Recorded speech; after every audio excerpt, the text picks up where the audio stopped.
Hey gang, Roxanne Webster here. And Keith Alba. We are the owners and partners at my home team at Keller Williams Advantage. And this is The Honest Hour. So we're continuing our series on kind of the state of real estate across the nation. The stuff we'll be talking about are our national stats that come from the National Association of Realtors. And today we're talking about... We're talking about home prices, right? So please, if you like this content, even if you don't like this content, hit the subscribe button and like it and share it and thumbs up and hit the little notification bell and share this with anybody you know, like or don't like. How's that? There you go. Have I covered everything? So what have we been seeing in home prices, Rox? Well, I think there's perception and there's reality around home prices, right? And I think that some of the perception problem that we have been up against is, I think about how I deal with praise and criticism, right? I think I can probably remember everything that's ever been said about me that's positive, right? Okay. And my memory is not nearly as flawless when it comes to criticism. Intentional? It's not even intentional. It's just I got that filter. And I think the same thing happened around the perception that you could buy a house and it would gain 10% in value 6 months later. If you wanted to sell it, no problem, right? Right. When we've seen over the decades since we've been tracking these numbers that, on average, houses gain about 4% value per year. Right? Yeah, if you go back decades and you look at the total appreciation, factor in the ones where prices came down and prices went up above it, you average all of that stuff out, and there's an absolute trend line right about that 4% per year is where kind of that medium is there, that equilibrium, if you will. That's right. And to give us an example, I mean, we saw, if you take a look at, if you break that down in terms of, we saw the Great Recession, we saw the values get well below that trend line, right? They dropped. Well, it goes back to that, prior to that, right? If we look at the 90s into the early 2000s, the price appreciation was right at that trend line. That's right. Right? And then we saw a spike. That's right. And there was about 4 or 5 years where home appreciations were above that trend line. That's right. And then we have the Great Recession, which pulled those values back down again. I think that often we have external events that cause prices and housing to fluctuate like that, and then internal events. The Great Recession was a great example of an internal event. We had stupid loans. And when those loans started behaving stupidly and adjustable rates that people were in started adjusting in really egregious ways, people whose financial situation hadn't changed, right? They still made the same income they made, but if your payment goes from $2,400 a month to $6,900 a month because of the loan you're in, that's not sustainable for many families, right? For many people. Well, and then couple that, right? That was kind of the tip of the spear. And so those people start having to sell. Or the house goes back to a foreclosure or something along those lines. That's putting the downward pressure on the prices, right? And so now other people that were in terrible loans that needed to get out from underneath them are finding themselves in a short sale type of a situation, or another distressed sale sort of a thing, which also pushes prices down. So that was all internal. That all was an internal cause. It was caused by the financing, right? A great example of external cause would be pandemic, right? Where you've got an external event, or how we saw the housing market impacted by 9/11, for instance, right? Where you've got some external event that causes everything to slow down, confidence to slow down, so forth. So we see the values go up and down, but over time they trend up, right? So that 4% stays true, right? Yeah. You have times where it was 2006, where we're 21% above that trend line, or where that equilibrium is, so to speak. So there had to be some sort of a correction, and it was the loans that pulled us into that correction.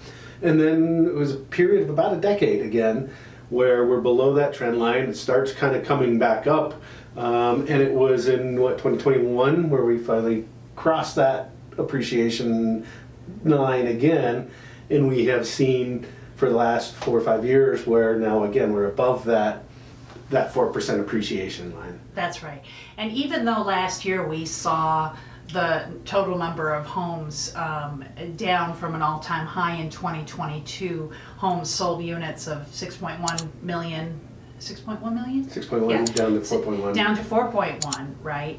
And we saw a little bit of easing, softening of the values. We're still sitting, if we look at the projected numbers, we'll have the final numbers on this in a few months, but we're still projected to have been 9, almost 10% above the trend line in 2024, and we're looking at modest gains projected in 2025 as well. Right. So we're not still skyrocketing the way we were. We went from being below the trend line significantly at the end of 2019 to being well above and astronomically above the trend line 2021, 2022.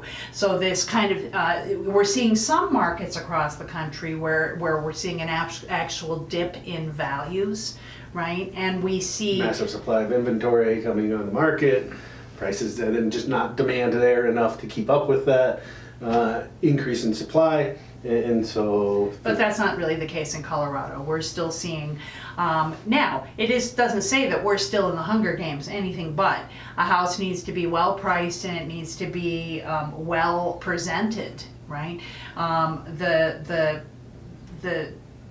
We'll be discussing interest rates in another slide, but it is expensive for people to get into a house right now, right? Like I say, the most recent animal added to the endangered species list is the first-time home buyer who's going to put some sweat equity into their house, right? If you're paying $3,500 a month housing payment for a first-time home, I think it's not reasonable to expect that person has got the wherewithal to go in, paint it, redo the kitchen themselves, put the sweat equity in it. That sweat equity is being absorbed into the payments themselves and the cost of the house. So it's like you've got two types of houses right now. You've got houses that are beautiful, in great condition and priced well, that are being bought by everybody, including first-time home buyers. And then you've got everything else that needs to be bought by investors who can put that money into the house. And bring it up to that, Cinderella kind of a home that's out there for home buyers, whether first time or resale, people buying into it that are attracted to those things. That's right. Yeah. So home prices, and if we look this year again, if it is priced well and it's pretty, the values for those houses are likely to continue increasing. No crystal ball, but that's what the data is telling us, the trending data. Right. But I think that if we think about it in terms of 2023 was kind of the rug got pulled out. 2024 kind of getting our feet back underneath us a little bit. And I think 2025 is more of the same. I think we have another year, and that's of course barring another pandemic, the locust descending, terrorist attack, bigger war, who knows? Yeah, exactly. Yeah. Bunch of variables that obviously we can't predict, but all things staying equal, I think there will be some modest, not going back to 10, 20, 10, 12% appreciation sort of things again. But we'll probably be, I would say, maybe slightly below that or at that 4% appreciation. Right at that trend line. Yeah. And, this raises a good, when values of a thing, even a big thing, especially a big thing like a house, are going up at 10 or 20% a year, that is a very forgiving number, right? And what I mean it's forgiving of cold feet. I didn't really like this area. We're not really gonna get married. That job I was hoping I might get, I did get. It was a market where you could almost sell your house on Facebook market share, right? Quickly, right? To compensate for whatever that decision was. And, when you go to sell a house, it isn't just sell it. It's sell it and you have to, pay somebody to sell it if you're going to use a realtor.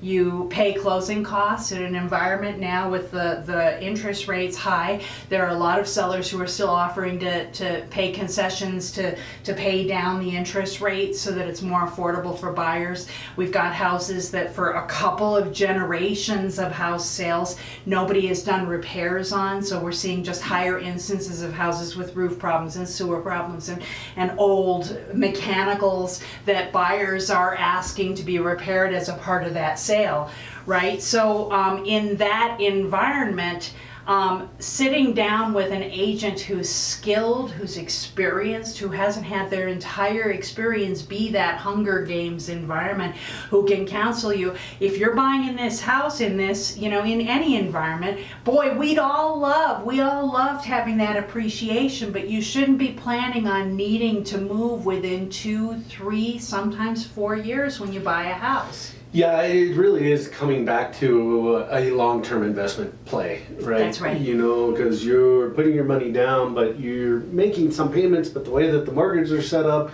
you're paying interest costs primarily up front, so you're not really taking a chunk out of that principal balance as you're making your mortgage payments initially. And so you're not getting additional spread that's in there like we were before when That's you right. see those appreciations just skyrocketing year after year. So I agree, it's not as forgiving as it was, but real estate is still a great play It's a great play. if it's a long-term play. And if you've got good advice, if you're buying the right thing, you're buying it right, it will always be, and you're buying it in such a way that there's always unlucky things that happen, but for the most part, right, if you buy a house and you're planning on staying there for a few years, you'll make some money on it, right? The days of buying a house and bailing on it 6 months later, that's not what real estate has ever been about, except in a few. It's still possible, but you're not going to see the returns like people did in the previous years. That's right, Yeah. that's right. So hit that subscribe button, the notification bell, And we'll share it. see you in the next one.